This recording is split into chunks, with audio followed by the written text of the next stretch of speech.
Pernahkah Anda merasa kewalahan oleh lautan badai emosi atau tersesat dalam turbulensi pikiran negatif?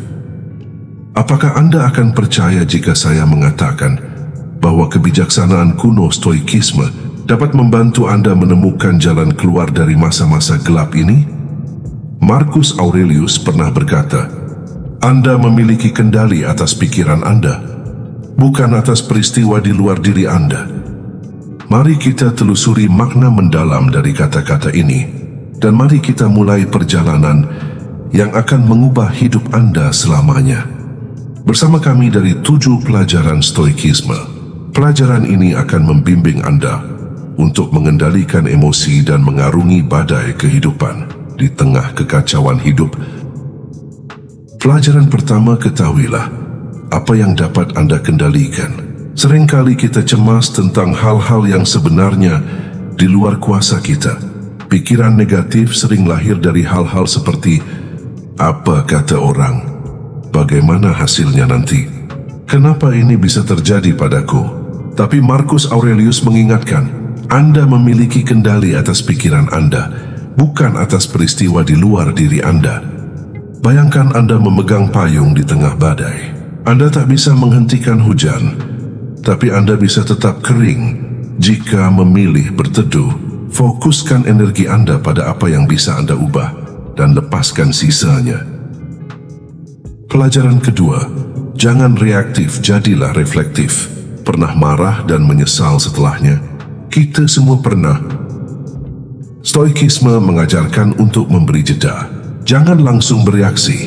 Tarik napas dan tanyakan, apakah reaksi ini akan memperbaiki sesuatu?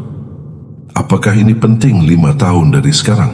Dengan latihan, Anda tidak akan lagi jadi budak emosi, tapi menjadi pengamat yang bijak dari pikiran Anda sendiri. Pelajaran ketiga, ingat bahwa segalanya sementara. Saat Anda merasa terjebak dalam emosi negatif, katakan pada diri sendiri, ini juga akan berlalu. Seneca berkata, tidak ada hal buruk yang abadi. Perasaan sedih, kecewa, marah, semuanya seperti badai keras tapi sementara. Ketika Anda menyadari bahwa segala sesuatu datang dan pergi, pikiran Anda akan lebih tenang karena Anda tak lagi menolak kenyataan, Anda menerimanya. Pelajaran keempat, jangan bergantung pada pengakuan eksternal. Hari ini, kita hidup di zaman validasi. Satu postingan, satu komentar buruk bisa merusak hari kita. Tapi stoikisme berkata, nilai diri Anda berasal dari diri Anda, bukan dari opini orang lain. Jangan biarkan harga diri Anda ditentukan oleh like, pujian, atau komentar. Kebahagiaan sejati muncul saat kita jujur pada diri sendiri, bukan saat kita disukai semua orang. Pelajaran kelima, latih diri melalui kesulitan. Stoik melihat kesulitan bukan sebagai musuh, tapi sebagai guru. Epictetus berkata, sulit, justru disitulah Anda diuji. Ketika masalah datang, jangan berkata, kenapa ini terjadi padaku? Tapi katakan, kesempatan apa yang bisa kupelajari dari ini? Tantangan bukan penghalang, tantangan adalah jalan. Pelajaran keenam, premeditatio malorum. Bayangkan hal buruk sebelum terjadi. Ini terdengar aneh, tapi dengarkan dulu. Para stoik berlatih yang namanya premeditatio malorum, yakni membayangkan kemungkinan buruk sebelum terjadi. Ini bukan pesimisme, tapi persiapan mental. Bayangkan skenario gagal, macet, kehilangan.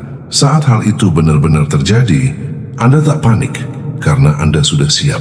Ini melatih ketenangan, bukan ketakutan. Pelajaran ketujuh, hidup di saat ini. Banyak dari pikiran negatif kita berasal dari dua hal, penyesalan masa lalu dan kekhawatiran masa depan. Stoikisme berkata, fokuslah pada saat ini, karena itu satu-satunya yang nyata.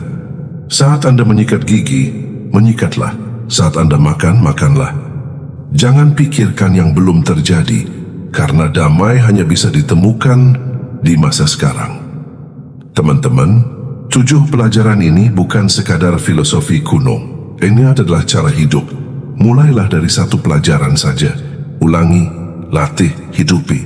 Karena semakin Anda memahami stoikisme, semakin Anda menjadi kapten dari pikiran Anda sendiri dan bukan korban dari badai emosi. Jika Anda merasa video ini bermanfaat, jangan lupa untuk like, subscribe, dan share kepada teman-teman Anda yang mungkin sedang berjuang dalam pikiran mereka sendiri. Dan ingat, Anda tidak bisa mengontrol angin, tapi Anda selalu bisa menyesuaikan pikiran Anda. Sampai jumpa di video berikutnya.